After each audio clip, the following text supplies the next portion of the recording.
Brasil terá pela frente em 2025 um ano super importante do ponto de vista diplomático, com a reunião dos BRICS, IBAS, a conferência COP30, fora um posicionamento importante frente a Nicolás Maduro e Trump. E aí, pessoal, como que o Brasil vai se comportar? Falar um pouquinho também sobre a possível prisão de Aung San Suu Kyi, a presidente da Coreia do Sul, que está em processo de impeachment, por que será que ele vai ser preso? E falar um pouquinho também sobre o novo líder da Síria, que garante que as eleições do país devem acontecer em dentro de 4 ou 5 anos e inclusive vai receber o ministro Zelensky para estabelecer relações diplomáticas. Falar também, pessoal, sobre Jimmy Carter, ex-presidente americano que morre aos 100 anos de idade, o que isso representa, né? O que representou Jimmy Carter para os Estados Unidos e principalmente para a América Latina. E para finalizar, falar um pouquinho também sobre Elon Musk, que faz um polêmico artigo de opinião em um jornal super importante da Alemanha e é acusado de estar querendo distorcer a democracia local. Inclusive, ele fala que a Alemanha é um país em decadência moral. Para finalizar, falar um pouquinho também sobre o Putin, que rejeita a proposta do Trump e aparentemente uma proposta de cessar-fogo pode estar mais distante do que parecia inicialmente. Se vocês querem entender um pouco mais sobre esses assuntos, e muito mais também sobre geografia, geopolítica, atualidades, política, polêmicas, enfim, tudo para você se manter sempre bem atualizado, já se inscreve no canal, deixa seu like e compartilha esse vídeo, que eu, professor Ricardo, conto muito com a sua ajuda. Belezinha? Pessoal, para quem não sabe, a Nomad, que é a maior e melhor conta internacional do Brasil, é parceiraça aqui do canal. E é uma conta que te oferece a possibilidade de você comprar os seus dólares e fazer uma série de investimentos, tá? Lembrando que é importante numa carteira diversificada você conseguir colocar, né, uma série de ovos em cestas diferentes. E eu, não é uma recomendação, claro, mas eu gosto de colocar parte do meu patrimônio dolarizado. A Nomad não tem taxa de abertura, taxa de manutenção, taxa de corretagem. Você tem uma série de investimentos internacionais. Fora que com a conta Nomad você consegue também usar o cartão físico ou até mesmo digital para fazer suas viagens internacionais, pagando dos menores UFs do mercado e sendo aceito em mais de 180 países, fora vários outros benefícios, hein? Claro, depende do seu uso. Inclusive até acesso a Nomad Lounge, hein, galera? Sensacional lá no aeroporto, tá? Se você usar o meu link, inclusive, Ricardo20, você tem acesso a até $20 de cashback na sua primeira conversão cambial. Então não perde a oportunidade, link na descrição e usa a Nomad, galera. Eu uso, tá? Sensacional. Belezinha?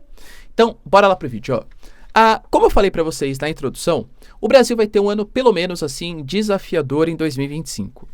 A gente sabe que para 2025, o Brasil, por exemplo, vai estar na liderança dos BRICS.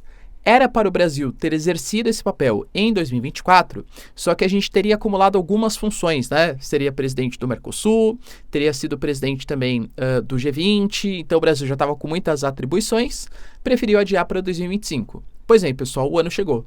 E esse ano para os BRICS, ele pode ser assim muito decisivo, porque primeiro, está se discutindo a possibilidade, como eu sempre trago, né, de uma moeda comum, alternativa ao dólar e um sistema alternativo de pagamentos. E até aí a gente sabia que os Estados Unidos não gostavam, a União Europeia, o G7 como um todo não gostava, mas não tinha nenhum tipo de retaliação, pelo menos não pública.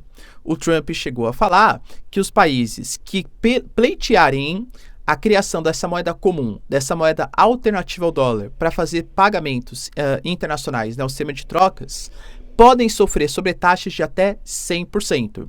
E aí, o Brasil, então, vai continuar com essa proposta porque o Brasil na presidência e a Dilma sendo a presidente do NDB, que é o Banco dos BRICS, vai guiar bastante o teor das discussões econômicas para o futuro. A gente vai confrontar os americanos ou vai meio que apaziguar a situação? É uma polêmica. O Brasil, por exemplo, vai ter que mediar a possível entrada de novos membros parceiros, porque 9 já entraram agora, né? Vão entrar agora no dia 1º de janeiro de 2025, e são membros cada vez menos parecidos do ponto de vista cultural com o Brasil. São países, dito países emergentes ou em desenvolvimento, que é o que os BRICS aparentemente vem se tornando. Uma voz, própria Rússia e China falam sobre isso, né? Uma voz que vai dar a voz dos países emergentes. Os países que nunca tiveram chance, nunca tiveram voz na geopolítica internacional, agora tem os BRICS para o representar. A grande questão que se coloca é que existem alguns países como a Arábia Saudita, como o Irã, se bem que a Arábia Saudita não entrou ainda oficialmente, né? Mas como o Irã, como outros países aí que estão entrando, que não respeitam exatamente os princípios básicos dos direitos humanos. O Brasil, por exemplo, na última cúpula dos BRICS, queria colocar um dos programas, que era a diversidade, a questão do direito das mulheres, a participação da mulher na vida política. com o Irã falar sobre isso, entende? Então, qual vai ser o futuro dos BRICS? Porque os BRICS, quanto maior, mais importância ganha, mas mais divergências internas e menos coesão o grupo tem. É fato. Tanto que, por exemplo, o Brasil esse ano também vai sediar a conferência do IBAS. Índia, Brasil e África do Sul formaram um grupo em meados dos anos 2000 que acabou se enfraquecendo, né? Depois que a África do Sul também entrou para os BRICS, ali em meados dos anos 2010. Só que agora, esse grupo pode ser uma espécie de contrapeso aos BRICS. Ou seja, são também países emergentes como Brasil e Índia, a África do Sul fica no meio termo ali, né? Mas que não tem problemas com o Ocidente. Como que vai ser essa cúpula do IBAS? É uma questão para se colocar. Outro ponto importante, o Brasil, como um país mega diverso e que sempre foi uma liderança das questões da discussão ambiental e tal, vai liderar a COP30, que vai ser realizada em Belém. Essa COP30, ela vem depois de uma COP29 em Baku, no Azerbaijão, que foi considerada uma reunião fracassada, porque o grande ponto, a grande polêmica, era conseguir fazer um fundo maior do que foi feito, né, as promessas maiores do que foram feitas, para que os países desenvolvidos subsidiassem uma transição energética, uma preservação ambiental nos países subdesenvolvidos e emergentes. Não conseguiu. Na COP30, o Brasil tem um peso geopolítico muito maior que o Azerbaijão, principalmente nas questões ambientais. A gente vai conseguir liderar esse processo?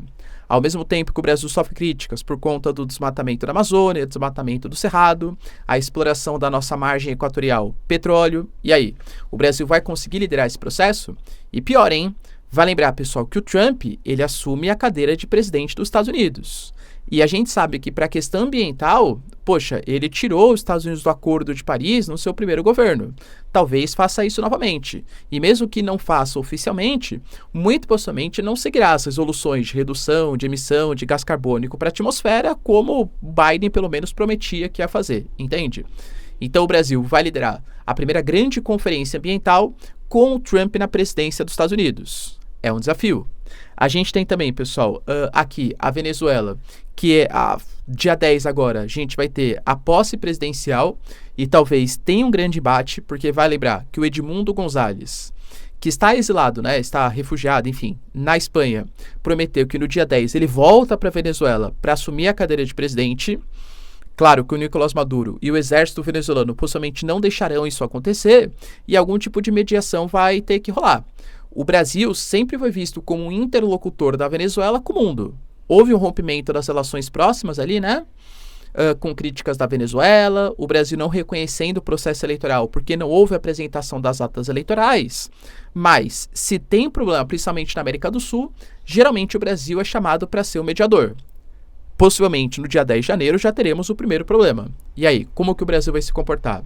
E claro, outro desafio importante, questão do acordo Mercosul-União Europeia, ele foi anunciado, mas ainda falta passar pelo parlamento de cada um dos países do Mercosul e também pelo Conselho Europeu e Parlamento Europeu, ou seja, ainda faltam algumas arestas a serem aparadas, e a própria questão do governo Trump.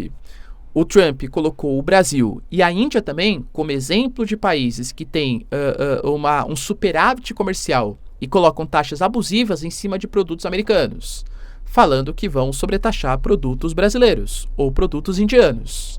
E aí, o Brasil vai ficar subordinado ou vai dar algum tipo de resposta, utilizando os BRICS como elemento para essa resposta contra as sobretaxas americanas?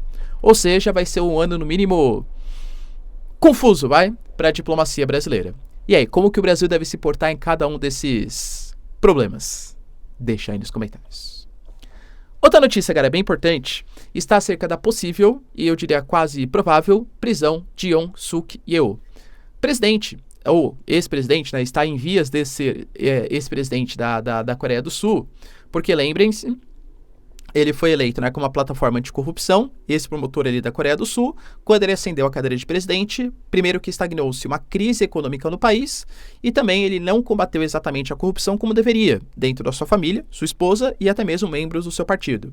Decretou uma lei marcial, alegando que os comunistas infiltrados no parlamento sul-coreano, na política sul-coreana, estavam impedindo ele de governar. Ficou menos de 24 horas, quando o próprio parlamento foi lá e dissolveu a lei marcial. Ele está afastado, ainda não passou pelo processo de impeachment, mas as investigações estão correndo.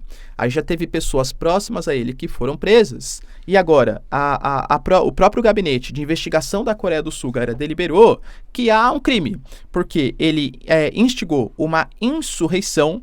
Lembrando que ele teria, até mesmo segundo as investigações, autorizado que os agentes públicos, as forças policiais, atirassem contra civis que se manifestassem contra a lei marcial e teria desmobilizado, ou tentado descredibilizar a democracia local.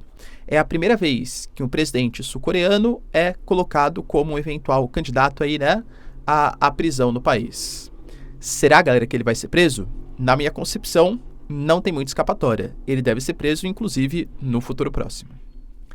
Enquanto isso, na Síria, Al-Jolani, que é a liderança do HTS, o grupo dos rebeldes, que junto com outros grupos conseguiu tomar o poder na Síria, tirando o regime de Bashar al-Assad, começa já a delinear o seu futuro, estabelecendo relações com os Estados Unidos. Lembrando que os americanos até tiraram o HTS como da lista de grupo de membros terror Tranã, porque vai lembrar, o HTS não representa exatamente, ou pelo menos não representava, vamos ver para o futuro próximo, a democracia na Síria, porque o HTS ele é uma dissidência da Al-Qaeda, inclusive conhecido como Antiga Frente Al-Nusra, e que para se aproximar um pouco mais do Ocidente, meio que se separou, tentou se livrar dessa imagem de grupo extremista islâmico. Mas enfim, vamos ver qual vai ser, até a própria característica, a fisionomia, a mudança das vestimentas, as coisas que o Al-Jolani fala, mudaram no passado recente. Eles foram muito mais pró-Ocidente, vamos colocar assim.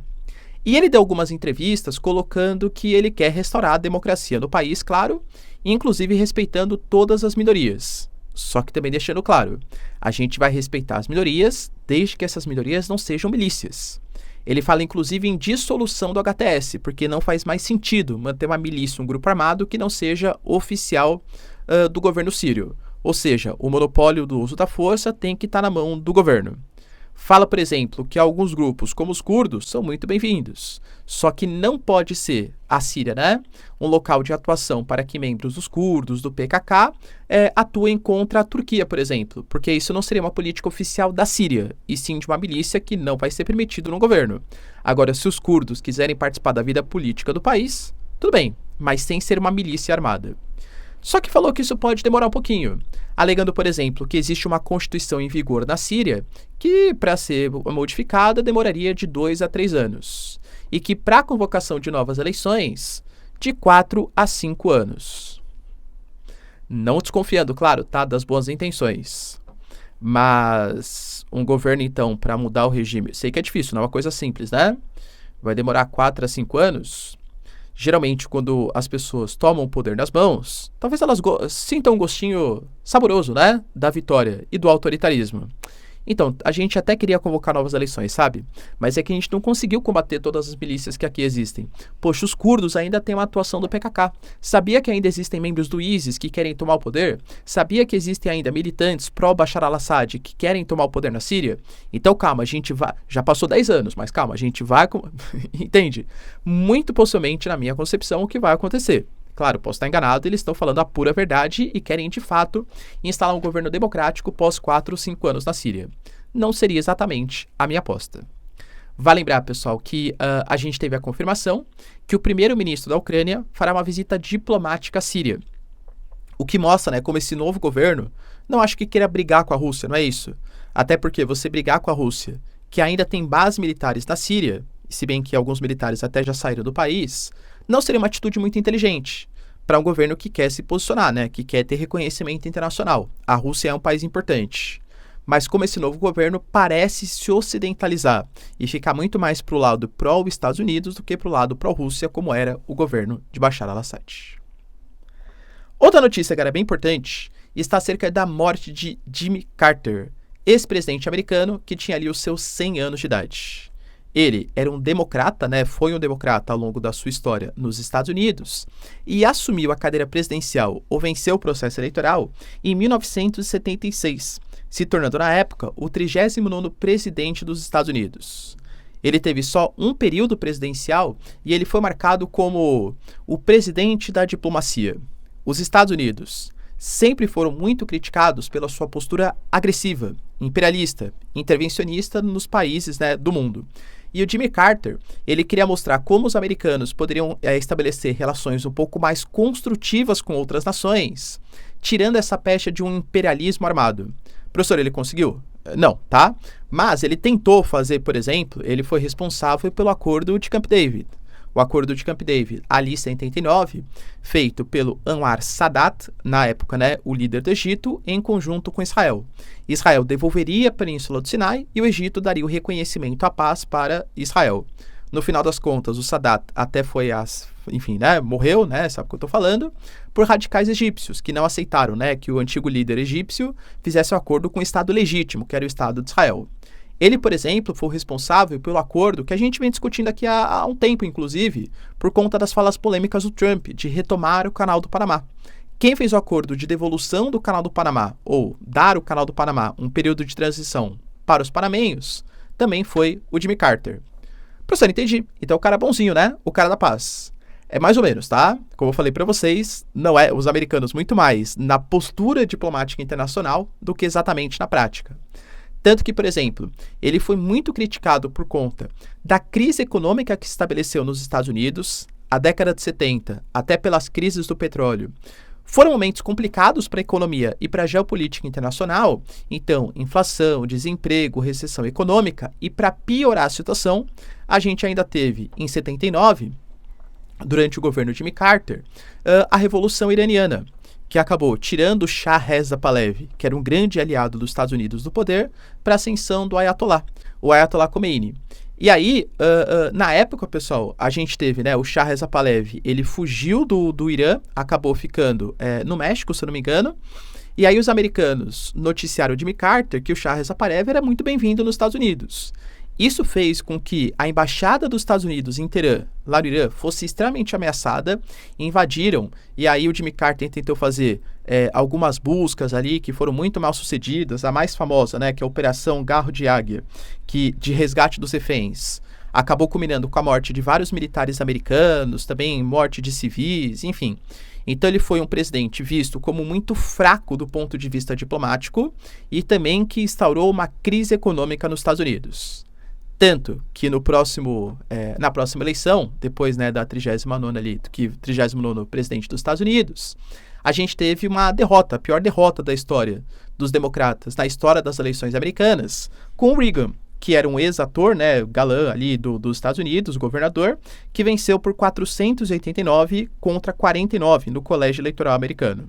Ou seja, o Jimmy Carter saiu como um presidente que tentou fazer uma diplomacia mais apaziguadora, pelo menos, né, na prática, aliás, na teoria, mas que acabou sendo um presidente muito fraco, pelo menos para a população americana. A gente teve também, cara, Elon Musk, que hoje, vai lembrar, não é só um bilionário, mas é também o representante da política americana, e isso conta muito, é uma diferença gritante, né?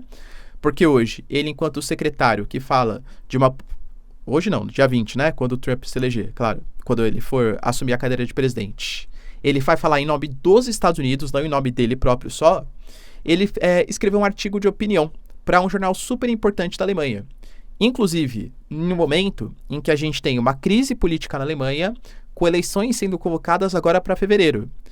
Um partido, conhecido como a Alternativa para a Alemanha, é visto como um dos favoritos. Eu até falei para vocês que um dos favoritos talvez seja muito forte. Está em segundo colocado, então pode até ter, né, a maioria dos votos. Só que no sistema parlamentarista não adianta você ter a maioria dos votos. Tem que se aliar também a outros partidos para ter a maioria do parlamento. E muito difícil a Alternativa para a Alemanha consiga essa maioria, porque os outros partidos, inclusive partidos de direita ou de centro-direita, não querem se aliar à Alternativa para a Alemanha, tá?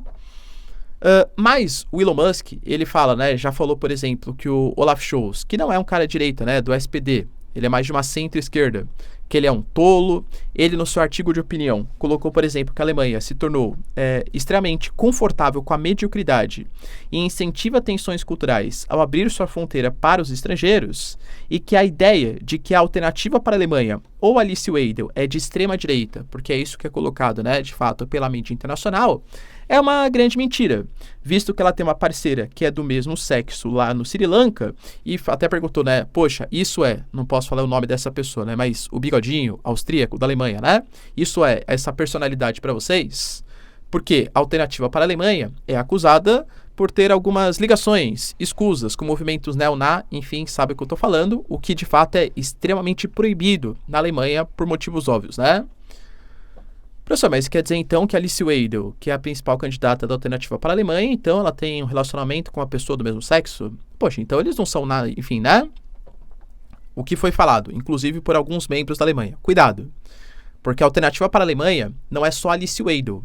Tem também, galera, figuras como, por exemplo, o responsável ou o grande político da região da Turíngia, que já foi condenado inúmeras vezes por saudações e slogans nazis, enfim, né? Que são proibidos na Alemanha. O partido tem ligações, talvez não com a Alice Weidel, mas com outras pessoas do partido, com esses movimentos extremistas. E é um movimento que cresce na Alemanha. O próprio Elon Musk, tá? Ele coloca que isso só mostra a decadência da Alemanha e a necessidade por respostas. Porque hoje, com uma crise migratória, com uma recessão econômica, com altos gastos públicos, com uma burocracia muito grande, a Alemanha está estagnada economicamente. E aí a população começa a buscar algumas alternativas. E a alternativa para a Alemanha pode ser uma delas. Como eu falo para vocês, o Elon Musk, se ele fosse só um mega bilionário e tivesse a sua rede social, já seria impactante, porque as redes sociais conseguem manipular processos eleitorais. Vídeo que aconteceu na Romênia, sempre trago para vocês. Poxa, que a gente teve uma eleição de primeiro turno que foi anulada por suposta interferência da rede chinesa das dancinhas, tá? Quem garante que o Elon Musk, que tem uma predileção tão grande pela Alice Weidel, não possa fazer isso nas eleições alemãs? Ele é dono do X, que é uma mídia super importante. Então a Alemanha está acusando ele de interferência no processo eleitoral. A própria editora se demitiu por conta do jornal ter dado autorização para ele colocar um artigo ali de opinião. E aí, pessoal, a editora tá certa? Quem será que vencerá as eleições alemãs, hein? Deixa aí nos comentários.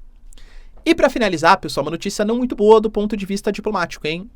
Se o Trump prometeu que em 24 horas, quando ele assumisse a cadeira de presidente, a guerra Rússia-Ucrânia estaria finalizada, porque ele conseguiria contemplar as duas visões, aparentemente não é muito assim que vai acontecer, hein? O Trump, ele, dentre as suas propostas, né? De novo, ele fala que ainda existe uma carta na manga, que ele não divulgou tudo que deveria ser divulgado. Mas o que a gente vê pelas declarações do Vance, que é o seu vice-presidente, do Kate Kellogg, responsável, né, por mediar a situação, e declarações do próprio Trump, é que a ideia é fazer com que a Ucrânia tenha uma postura de neutralidade pelos próximos 20 anos, e aí depois talvez negocie a entrada para a OTAN, a criação de uma zona desmilitarizada, talvez de 1.300 quilômetros ali, em que militares europeus, talvez do Reino Unido também, né? Não que o Reino Unido não seja Europa, mas da União Europeia e também do Reino Unido, fiscalizem ali essa zona de transição, e que as áreas que forem invadidas ou conquistadas pela Rússia devem continuar com a Rússia. Talvez alguma negociação envolvendo a região invadida pelos ucranianos, né, a região de Kursk, mas não mudando exatamente muito da configuração territorial. O Putin falou que isso é inviável, colocando qual a diferença para nós? Hoje, amanhã, em 10 anos, apenas adiar a entrada para a OTAN não é suficiente. O próprio Sergei Lavrov, que é o responsável pelas relações exteriores, falou coisas muito parecidas, colocando que nós não estamos satisfeitos com a ideia dos representantes de adiar a entrada para a OTAN por 20 anos e depois colocar supostas forças de paz europeias na fronteira da Rússia. É uma proposta que não agrada os russos. Ou seja, se essa era realmente a proposta, como vem sendo ventilado pela mídia e pelas declarações dos representantes americanos, aparentemente não será tão simples assim, pelo menos não com a postura da Rússia. Será, galera, que o Trump vai conseguir mediar em 24 horas mesmo? Deixa aí nos comentários, quero saber sua opinião. No mais, se vocês curtiram o vídeo, tamo junto, beijos, abraços e tchau, tchau.